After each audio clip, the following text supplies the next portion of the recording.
विज्ञानी था ना आइंस्टाइन, उसने जीवन के अंतिम दिनों में कहा था कि मैंने सबसे दूर जो तारे हैं उनके बारे में रिसर्च की, अणु विज्ञान की इसकी रचना की, रिसर्च किया, उसके बारे में खोज की। परंतु आइंस्टाइन ने कहा कि मैं स्वयं की खोज से वंचित रह गया। मैंने पदार्थ के विषय में जानकारी प्राप्त की, पर अपनी जानकारी पाने में मैं विफल हो गया। अब लगता है कि मेरा जीवन व्यर्थ गया। ये आइंस्टाइन कहते थे जीवन के अंतिम दिनों में। तो किसी ने पूछा, भगवान अगर आपको दोबारा जीवन दे तो आप क्या चाहोगे? बोले, मैं अपनी खोज करना चाहूंगा कि अब मैं कौन हूं। बाहर खूब खोज की, अब मैं स्वयं की खोज के रास्ते भी चलूंगा और जीवन व्यर्थ न गंवाऊं अगर भगवान दोबारा अवसर दे तो। ये विज्ञानी आइंस्टीन के वचन थे। और आजकल के कई जवान बोलते हैं अभी ये उम्र नहीं है सत्संग सुनने की, ये उम्र नहीं है माला करने की, ये उम्र नहीं है ध्यान में बैठने की। तो बेचारे बड़े घाटे का काम कर रहे हैं, बहुत बहुत भीषण दुख को बुला रहे हैं। ये ही संस्पर्शजा भोगा दुख योनय एवते। घर में, ऑफिस में खिड़की के और दरवाजे के शीशे अगर टूटे हुए हो ना तो वो अशुभ माना जाता है, अपशकुन माना जाता है। वहां लक्ष्मी स्थायी नहीं रह सकती या आ नहीं सकती जो कहो।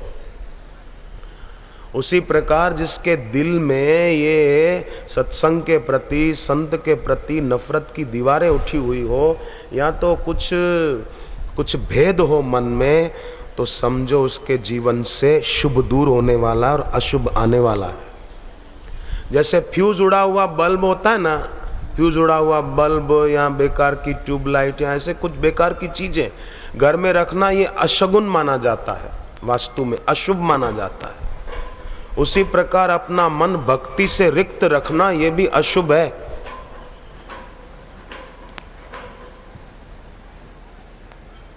परंतु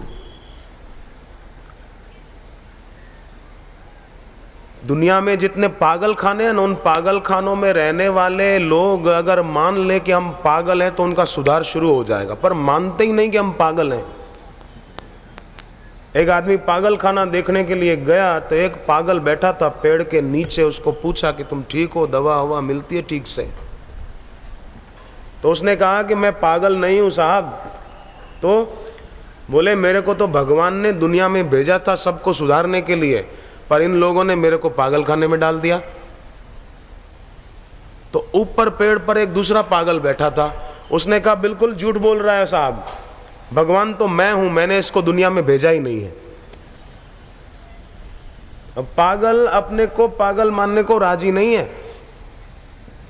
ऐसे ही जो गलत रास्ते चल रहा है, भोगों के रास्ते जा रहा है, वो मानने को राजी नहीं कि मैं गलत रास्ते जा रहा हूं।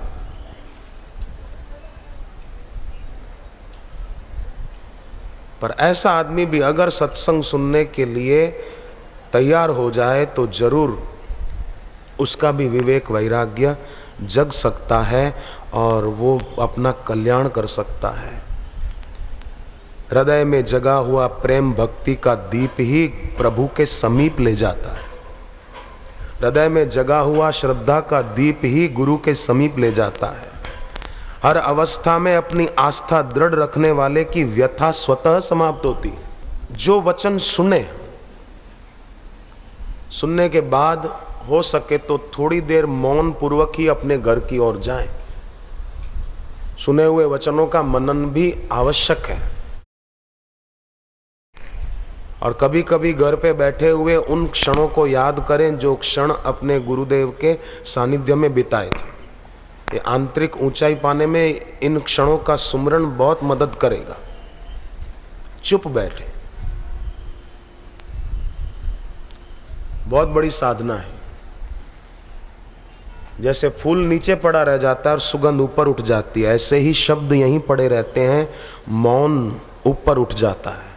माने ऐसा साधक ऊपर के केंद्रों की यात्रा करने लग जाता है। कभी कभी गुरुदेव के चित्र को एकटक देखते रहें। गुरुदेव के चित्र में विचित्र शक्ति है, व्यक्ति के चरित्र को पवित्र करने की क्षमता रखती है गुरु की तस्वीर, गुरु का चित्र। एकटक देखें, प्रार्थना करें कि प्रभु हमारे संयम में दृढ़ता आए, हमारी भक्ति में दृढ़ता आए, हम गुरु मंत्र प्रीति पूर्वक और मनोयोग पूर्वक जप करें, केवल माला ही न घूमें, मनोयोग से जप करें। क्योंकि गुरुवर माया के षड्यंत्र से साधक को गुरु मंत्र ही बचाता है। जन्मों से इंद्रियों के परतंत्र मन बुद्धि को स्वतंत्र कराकर सत्य स्वरूप में स्थित करता है। गुरु मंत्र माया के षड्यंत्र से बचाता है, विकारों के षड्यंत्र से बचाता है। जब भी मन में कोई बुरा विचार विकार आए, अपना गुरु मंत्र होठों में उच्चारण करें, देखो क्या होता है। अपने गुरुदेव के चरणों में रोज मन से उनके चरण स्पर्श करें, ऐसी भावना करें हमने उनके चरणों पर अपने हाथ रखे हैं और गुरुदेव ने अपना हाथ मेरे सिर पर रखा है। गुरुदेव का हाथ मेरे सिर पर आया, अब मेरी ऊर्जा ऊपर को उठ रही, क्योंकि बापू ने मेरे सिर पर हाथ रखा। मानो मेरी ऊर्जा जो नीचे की ओर बह रही थी, बापू ने अपना हाथ रखकर मेरी ऊर्जा को ऊपर की ओर खींचा है। अब मेरी यात्रा ऊंची हो रही है। ऐसी भावना करने से बड़ा भारी लाभ होता है, बहुत बहुत। मैं तो कहूँ इसमें इस प्रयोग में इतनी शक्ति है। रोज मन से अपने गुरु के चरण स्पर्श करें, आपके हाथ की रेखाएं भी बदल सकती है। मैंने अनुभव किया है, हाथ की रेखाएं बदल जाए। गुरु को देहधारी मत मानो, गुरु और ब्रह्म को भिन्न न मानो, गुरु परमेश्वर रूप कोई कोई जाने रे, सदगुरु को ब्रह्म स्वरूप कोई कोई जाने रे। भगवान शिव जी के वचनों को ग्रहण करने हेतु प्रखर विवेक की जरूरत है। शिव जी के वचन जो गुरु गीता में, प्रखर विवेक की जरूरत है। गुरु गीता के वचन वो जीवन के महामंत्र हैं। इन मंत्रों को अपनाकर अध्यात्म राज्य में प्रवेश सुगमता से मिल सकता है। गुरु गीता का रोज थोड़ा थोड़ा पाठ करना चाहिए। सूरत के पास हम एक जगह गए थे, छोटा सा गुरु मंदिर बनाया था। साधकों ने 108 बार गुरु गीता और 108 बार श्री आसारामायण लिख के उसकी नींव में रखी थी और मंदिर बनाया था। और वहाँ लोगों को बहुत लाभ होता है। मैं तो पहली बार ही गया था। यहाँ मुंबई आते समय हम कार से आ रहे थे तो गया था। कभी कभी समय मिले तो अपने हाथ से लिख भी दें गुरु गीता। मैंने एक बार लिखी थी, बहुत साल पहले, 20-21 साल पहले। आपको अगर अवसर मिले तो एक बार लिख दें। ये भी मेरी अर्जी है, मर्जी आपकी है, दबाव नहीं है। आप स्वतंत्र हैं। दबाव मेरी दृष्टि में हिंसा है।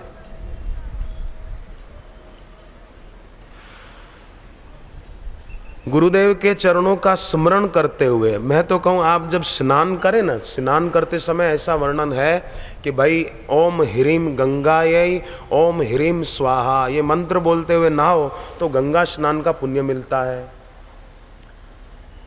परंतु स्नान करते समय एक और भी कर सकते हैं। गुरुदेव के चरणों का स्मरण करते हुए पहले एक बार पानी से थोड़ा नहा लिया, फिर हाथ की अंजलि में थोड़ा जल लेकर गुरु चरणों का स्मरण करते हुए सिर पे जल डालें तो सभी तीर्थों के स्नान का फल मिल सकता है। सर्व पाप विशुद्धात्मा श्री गुरो पाद सेवनाथ, ये शिव जी के वचन है, गुरु गीता में है। अरविंद जी कहा करते थे, पौंडीचेरी के श्री अरविंद योगी जी कहा करते थे कि बहुत सुंदर है और कल्याणकारी है, प्रभावोत्पादक है गुरुदेव के चरणों का ध्यान।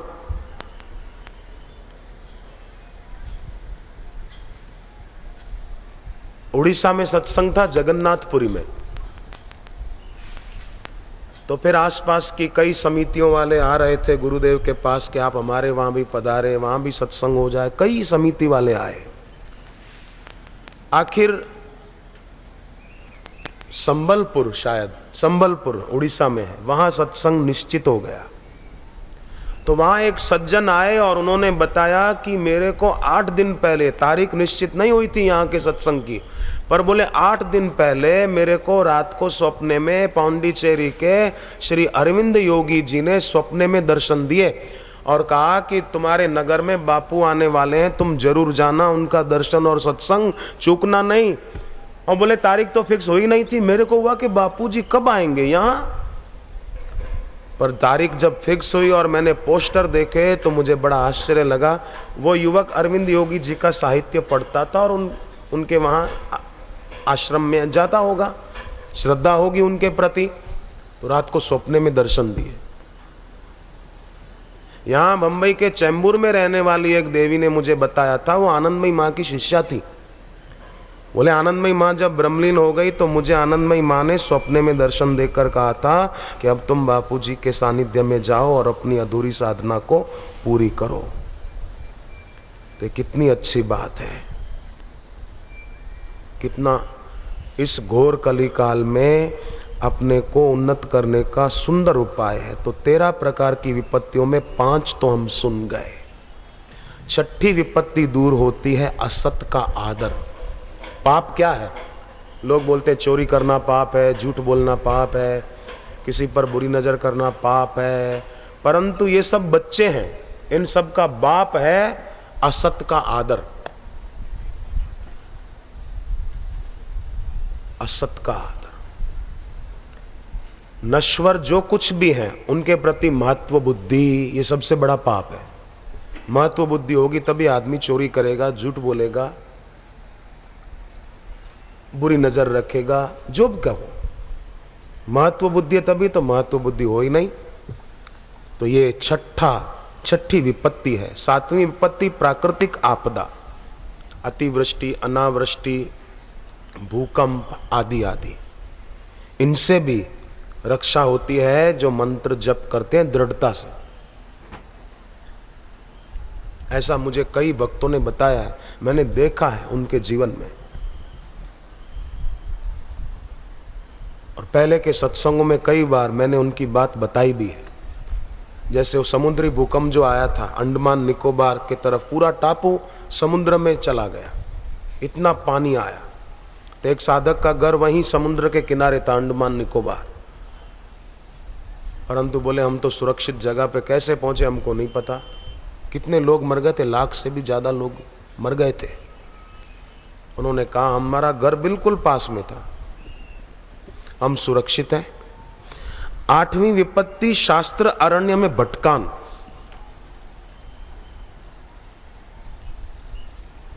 कई किताबें मंगवाकर लोग पढ़ते हैं ना, वो साधना में इतनी गति नहीं कर सकते, क्योंकि कोई भी किताब पढ़ने में अपना विवेक चाहिए, नहीं तो कोई भी किताब इधर उधर की पढ़ के उलझ भी सकता है आदमी। इस अपनी जिम्मेदारी से पढ़ना, अगर कोई भी दूसरी किताब पढ़ो तो बहुत जिम्मेदारी पूर्वक पढ़ना।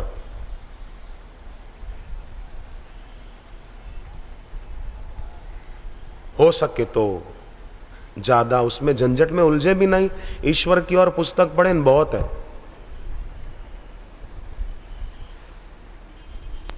और जो है गुरुदेव की वाणी पर आधारित वो पुस्तकें पढ़ें। 9वीं विपत्ति आसुरी संपत्ति, दंभो दर्प अभिमानश्च, जो गीता में बताया, ये भी मुसीबत है। दिखावा करना, दूसरों को प्रभावित करने के लिए कुछ करना।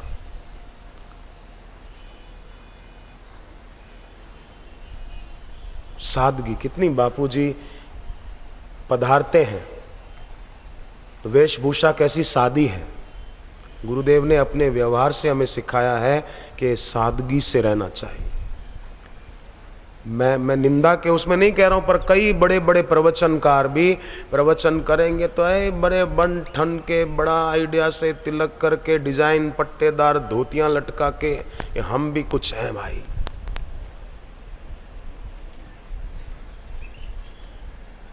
सादगी, मुझे कई बुजुर्ग संतों ने कहा कि सचमुच सादगी तो कोई बापूजी से सीखे। व्यक्तिगत भोपाल से नागपुर जाना था तो समिति ने 5000 वाली टिकट कराई थी राजधानी एक्सप्रेस फर्स्ट एसी की। गुरुदेव ने उनको डांटा और कहा कि समाज के लोग सत्कर्म के लिए पैसे देते हैं, लगाते हैं, तो हम इसके लिए क्यों खर्च करें। बापूजी बोले 150 रुपये की टिकट ले आओ, दूसरी ट्रेन में जाएंगे, राजधानी में नहीं जाएंगे। और तमिलनाडु एक्सप्रेस में भोपाल से नागपुर गए गुरुजी।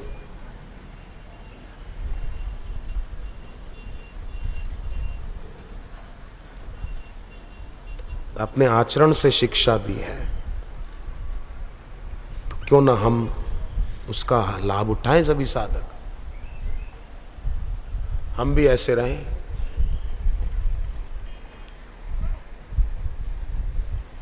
अधिक खर्च करना, बढ़िया गाड़ी में घूमना, बढ़िया मकान में रहना, बढ़िया कपड़े पहनना, ये बड़प्पन की निशानी नहीं है। बड़े में बड़े जो भगवान हैं उनके प्रति कितनी महत्व बुद्धि है, उनके नाम जप में कितनी प्रीति है, इससे बड़प्पन का मूल्य आंका जा सकता है। बाकी तो कहलाए अपने को कितना भी बड़ा, क्या हो जाएगा। कई बड़े बड़े सेठ, कई बड़े बड़े मंत्री, प्रधानमंत्री, कई बड़े बड़े एक्टर, क्रिकेटर कहाँ गए, पहले के थे कहाँ मर गए, कौन पूछता है उनको।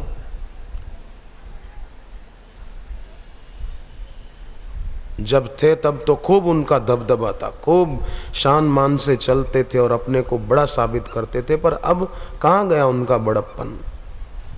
परंतु महापुरुषों का और भक्तों का बड़प्पन मिट नहीं सकता, कोई मिटा भी नहीं सकता। स्वामी विवेकानंद के एक गुरु भाई थे, वे बड़े पक्के गुरु भक्त थे, बड़े पक्के गुरु भक्त। रामकृष्ण परमहंस जी के प्रति उनकी बड़ी श्रद्धा थी। अनपढ़ थे पर गुरु भक्ति अद्भुत थी। वेद पढ़े नहीं थे पर जीवन वैदिक परंपरा के अनुरूप था।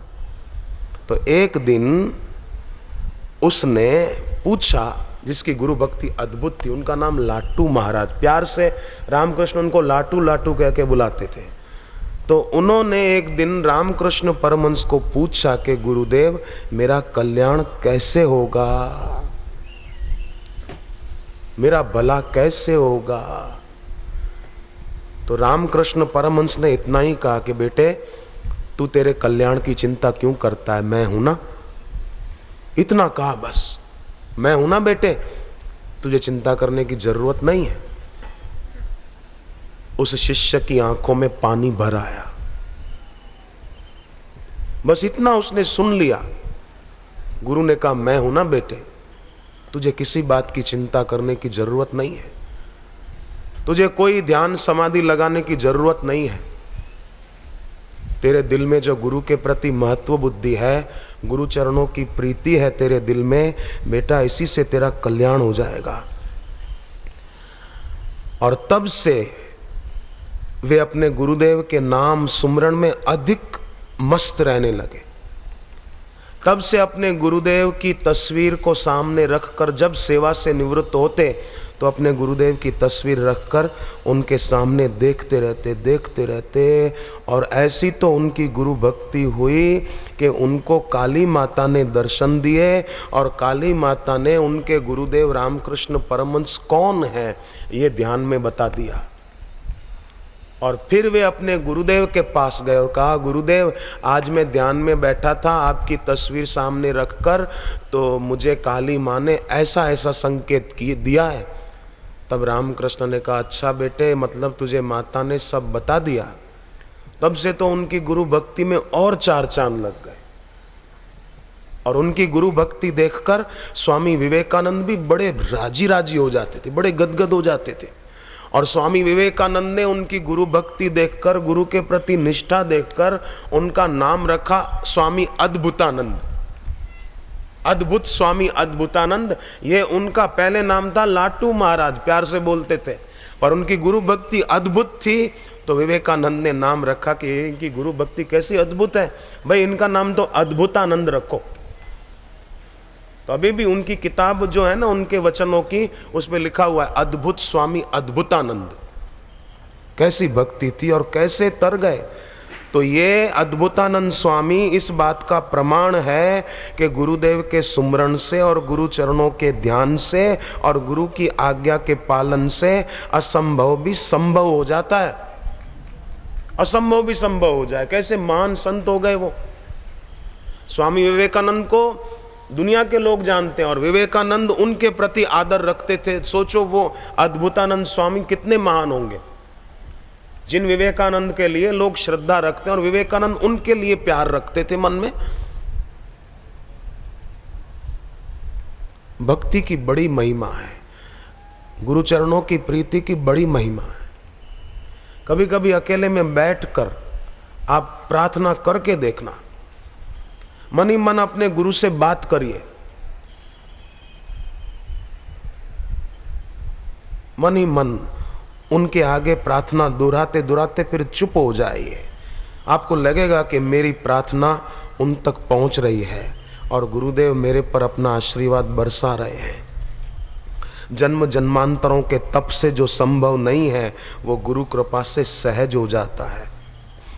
गुरु के वचनों के अनुसार चलने वाला जीवन के परम लक्ष्य को पाए बिना नहीं रहता।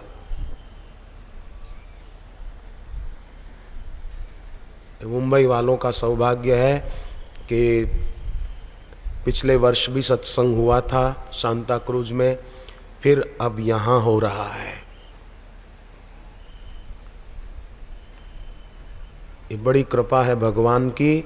सत्संग मिलता है ना, सत्संग मिलने में हमारा पुरुषार्थ हेतु नहीं है, सत्संग मिलने में भगवान की कृपा हेतु है। मुख्य कारण वो है ईश्वर की कृपा। मेरे पर भगवान की कृपा थी, जो भगवान ने मुझे गुरुदेव के चरणों में पहुंचा दिया।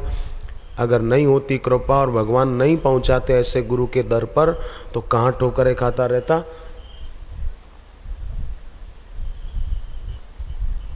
ईश्वर की कृपा इसमें हेतु है, देवानुग्रह हेतु कम।